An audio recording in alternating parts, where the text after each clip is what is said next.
Good day. I'm Barry Silverberg, Director of the Center for Nonprofit Studies at Austin Community College, and this is Civil Society, a periodic podcast to provoke more thinking about issues affecting nonprofit effectiveness and success. My guest today is Jesse Richardson, an internationally award-winning creative director, strategist, and art director for over 20 years. He's the creator of 3 of Australia's most successful viral campaigns, and now he's focusing on promoting critical thinking with free Creative Commons resources. He's the founder and president of the School of Thought, on which I'm honored to serve as secretary and treasurer. More than perhaps any other time in our human history, we are bombarded by fake news. So Jesse, in your TED Talk in Brisbane, you focused on the fact that we need to stop teaching kids what to think, but teach them how to think. Mm-hmm. What do you mean by that? So essentially, I think the school system, both in Australia and in the States and elsewhere in the world, is very much geared to giving people jobs. It's a vocational exercise for the most part, and it spits people out the other end of it, and hopefully they have the skills to be able to work in an economy, which is a very important thing to be teaching children. Right. However, we now live in the information age, and it's imperative that we learn not just the skills to be able to have a job, but also how to think, how to parse all of this information that we are being bombarded with on a daily basis, and in particular, how to be able to recognize the integrity of information, what information comes from an unbiased source, whether we're being manipulated with certain fallacies or biases, and whether the information that we're being provided with is reputable or worth trusting. So in essence, we're dealing to some extent with what we talk about here in the States and maybe around the world in terms of fake news. Yeah, absolutely. And so that's an extreme end of it, yeah. Okay. So what brought you to this? I mean, you're a creative designer, assuming you're successful. Yes. 3 viral campaigns, whatever that means, and would like you to point those out. Sure. So what made you take your time and energy to focus on this? Well, see, Barry, I got sick of arguing with people on the internet who are wrong about things. And I essentially, it became banging my head against that brick wall, as I'm sure a lot of people have, and family members at Thanksgiving and so forth. You know, it feels very often like, even if you've got a very good argument, even if you're supporting that argument with a lot of very valid claims and premises, that people just aren't willing to change their minds about things. And that's a really big problem, because if people are just essentially reinforcing whatever they already believe, then it really undermines the value of discourse. It undermines the value of the town square, in common parlance, that we talk to each other about our ideas. And it's a fundamental aspect of democracy that we exchange those ideas and hold them up for scrutiny. But far too often people aren't willing to change their minds about things. So I wanted to use what we do in the advertising world, which is usually to sell people things that they don't really need, and use those powers for good instead of evil by applying design and the skills of marketing to critical thinking and to education generally. So in the materials that I've read, obviously, you talk about gamification. Yes. What do you mean by that, and how does it apply to this larger goal of getting people to think more responsibly? So gamification is a really powerful tool with which to engage people. So what we normally do in the advertising and marketing industries is we try and find some kind of hook, some kind of way to engage someone to give enough of their attention that they might want to buy a product. But in the case of education, what we really want to do is engage someone enough that they might learn something that is valuable for themselves and for society. So being able to engage someone with a gamified experience is a very good way of not just engaging them once, but engaging them on a long-term basis. So you really mean playing games? Or and I mean, it's something like, if you think about something like Kickstarter as a model, that's a form of gamification insofar as that everybody's kind of part of something together, and it feels like we're all building towards a total. And so those mechanisms of games can be applied in different areas to the same psychological effect. And that can be applied to education as well. And instead of just being this didactic process by which, information is disseminated from on high to willing receptacles of knowledge, instead it's a much more engaging process that we actually interact, both literally in terms of online content and psychologically as well. So before we get into the school of thought and the material that it's producing, I think it would be interesting to know, what were those viral campaigns? Okay, so... And by the way, are you still carrying that virus, or can we? Oh no, it's been eradicated now. Okay, Yeah, good. yeah, we're all good. But yeah, the viral campaigns that we worked on. First one was a viral ad that we did for a clothing company that was called Believe in Destiny, and it was the story of two nudist streaker sausage dog lovers who fell in love with each other on different sides of the world on the internet. And then there was a crowdfunding campaign to get them together because they couldn't afford to relocate. So the way they relocated, the way that they met for the first time was at a soccer match where they streaked nude from either ends of the soccer field into each other's arms in slow motion, and you can imagine the visuals that went along with that. So that was our hook, and that got I think about 8 million views on YouTube as a result of being quite fantastical. So that was one of the first ones, and we also did a political campaign that got quite a lot of traction in Australia. Was the most successful online digital political campaign, and this the Your Logical Fallacy is.com was the third one.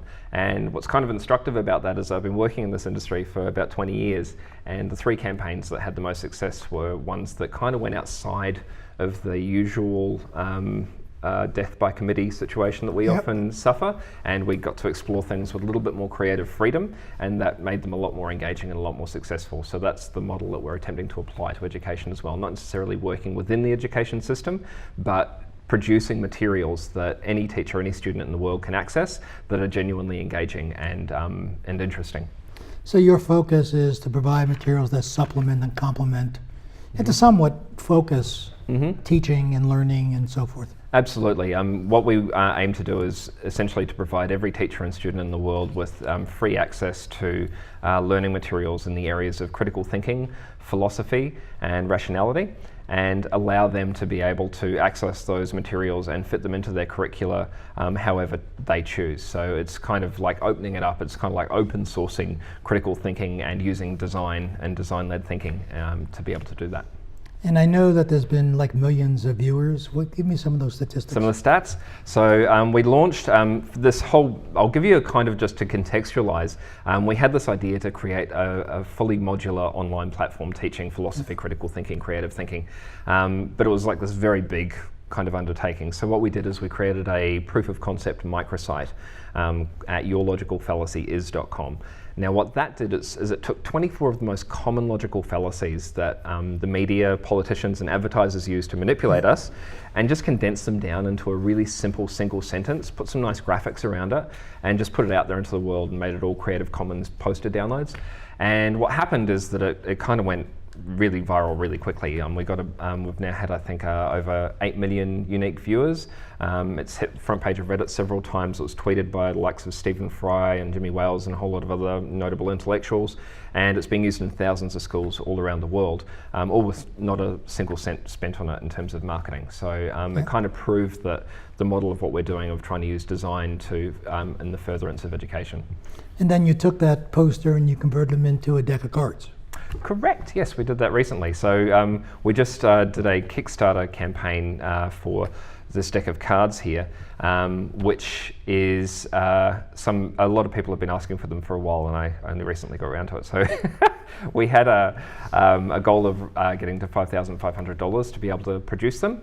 And we hit that in the first day of the Kickstarter campaign. And you exceeded it. Yeah, it got up to $80,000, which was quite staggering.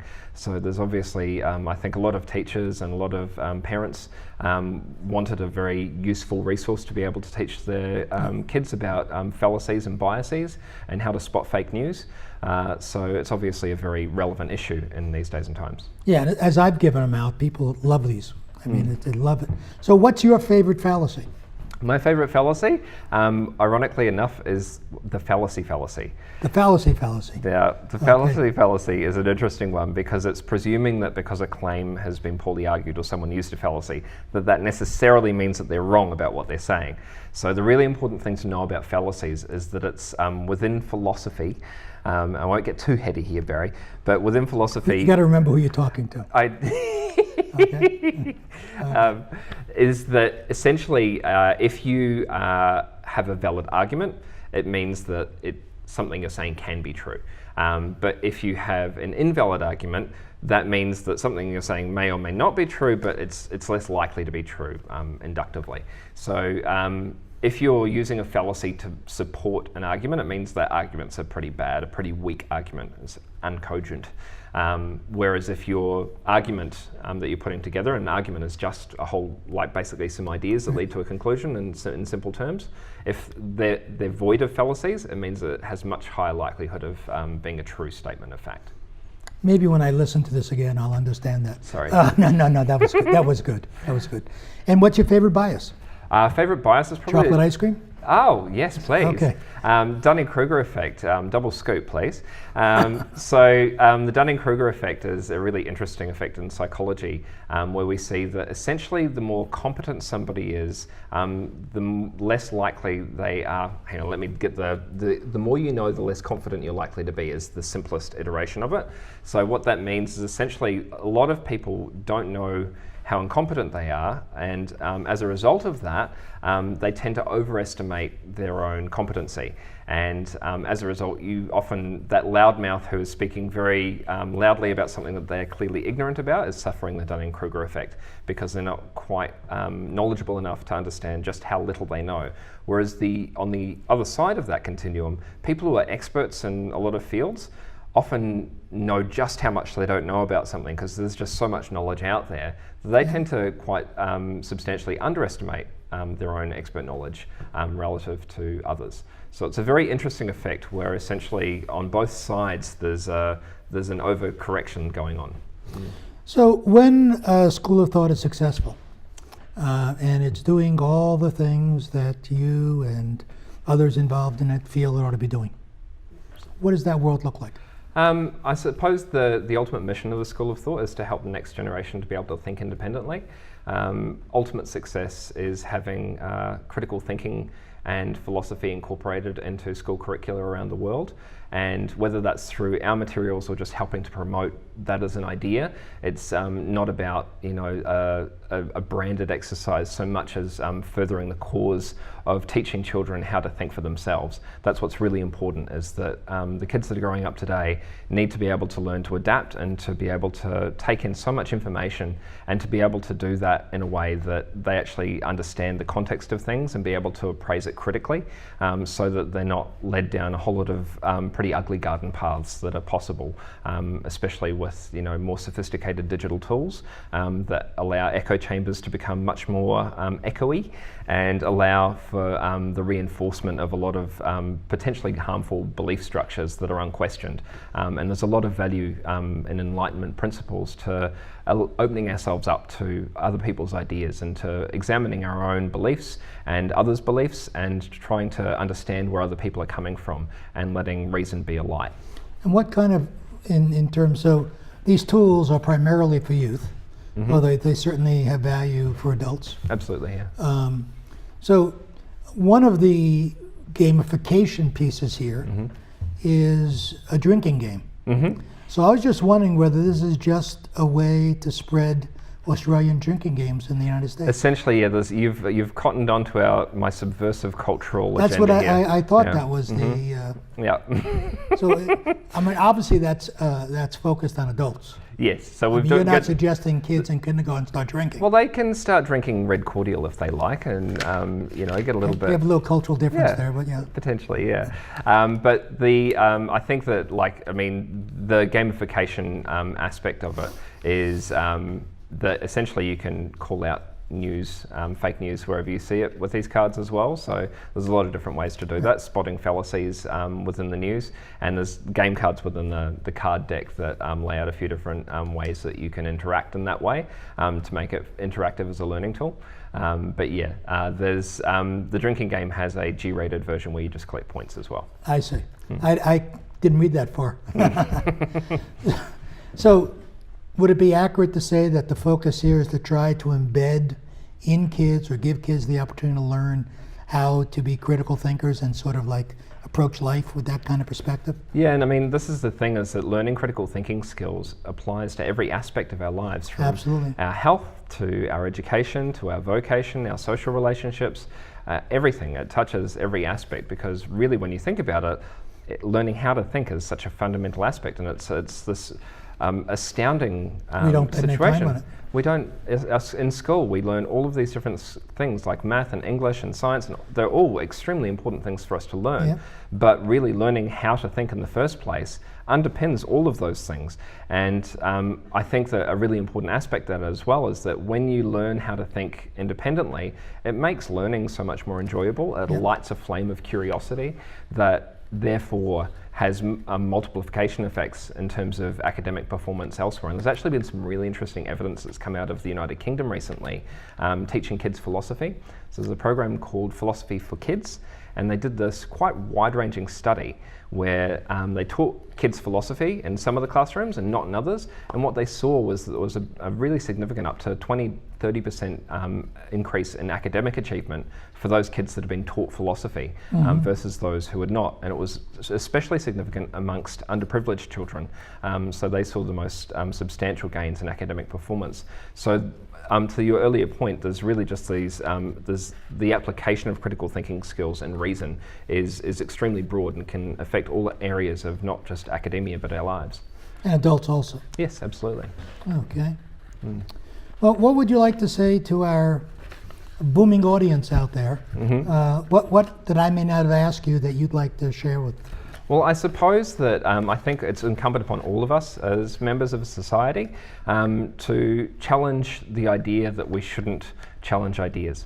That we should all call out things that we believe to be wrong and have an open and honest conversation about them, not antagonistically, not in a way that creates division and polarization, but in the spirit of reason and in the spirit of exchanging ideas as citizens within a democracy. I think that's really important, and that's really what these tools aim to do, is to open us up, to open our minds up to each other and to reason itself.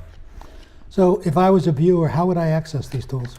Okay, so you can go to schoolofthought.org.